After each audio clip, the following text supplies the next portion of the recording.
They were hip-hop's Mount Rushmore, the producer, the mogul, and the icon.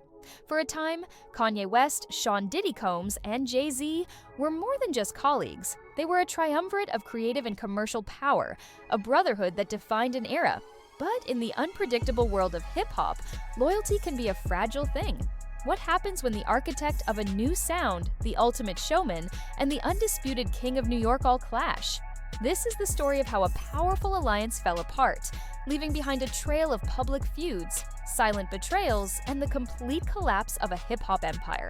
Kanye West's journey into this triumvirate began with a singular, explosive talent. He was the young, brilliant producer from Chicago who revolutionized JayZ's sound at Roc-A-Fella Records. He was mentored by Diddy, who he looked up to as a style and business icon. Kanye was the creative engine, a force of nature who could single-handedly push the culture forward. The bond he shared with JayZ was at its peak during the Watch the Throne era. They weren't just making an album, they were celebrating their shared success and cementing their place as the two most dominant forces in music. For a moment, it seemed invincible. However, Kanye's volatile nature and desire for absolute creative control would become the first cracks in the empire. His public rants, particularly the one where he called out JayZ for not visiting his family after Kim Kardashian's Paris robbery, broke the unwritten code of private matters. It was an emotional appeal that JayZ, with his more reserved, business-first approach, saw as a betrayal. Furthermore, Kanye's recent public support for Diddy, even in the face of serious allegations, and his subsequent release of a song with a leaked prison phone call, has created a new layer of tension with the industry. This is a far cry from the collaborative spirit that once defined his relationship with both men. Kanye's actions, driven by a complex mix of personal beliefs and a relentless need to disrupt, ultimately proved to be the most unpredictable and destructive force in the group's dynamic.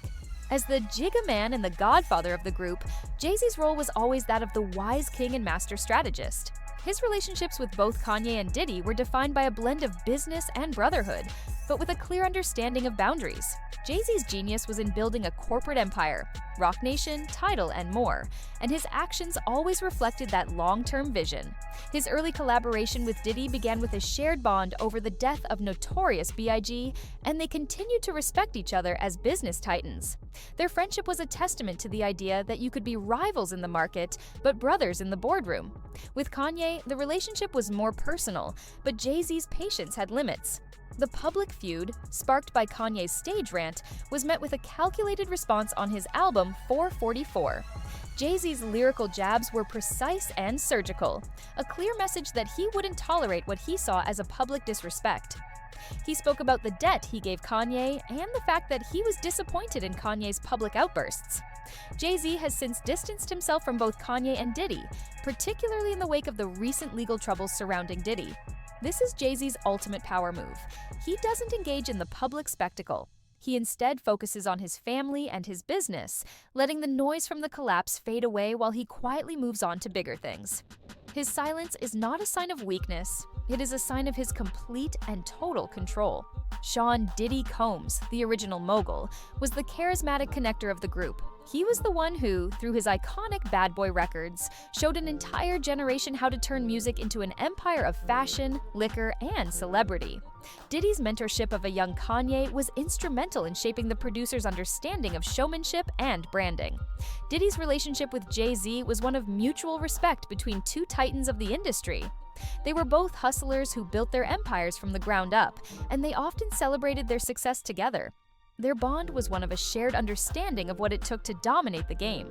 But Diddy's recent, highly public legal troubles have put a massive strain on all his relationships. While Kanye has publicly expressed his support and even released a song featuring a call with Diddy, JayZ has been conspicuously silent. For Diddy, the collapse of this triumvirate is arguably the most painful. The man who once prided himself on being a kingmaker and a unifier now finds himself isolated. The brotherhood he helped foster has dissolved, leaving him with only a handful of supporters, and a legacy that is now being reevaluated.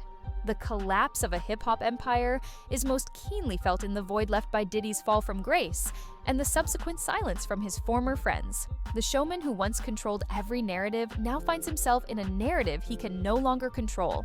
The story of Kanye, Diddy, and JayZ is a cautionary tale about the intersection of friendship, business, and ego. What started as a powerful brotherhood, united by their ambition and talent, ultimately crumbled under the weight of personal betrayals, clashing personalities, and a shift in priorities. JayZ's strategic silence, Kanye's chaotic need for disruption, and Diddy's stunning downfall all contributed to the end of a dynasty. What once was an unstoppable force is now a memory, serving as a powerful reminder that in the world of hip-hop, even the closest of alliances can be temporary. What are your thoughts on this collapse? Was it inevitable? Or could this brotherhood have survived? Let us know in the comments below. If you found this breakdown insightful, please like this video, subscribe to our channel, and hit the bell icon so you don't miss our next deep dive.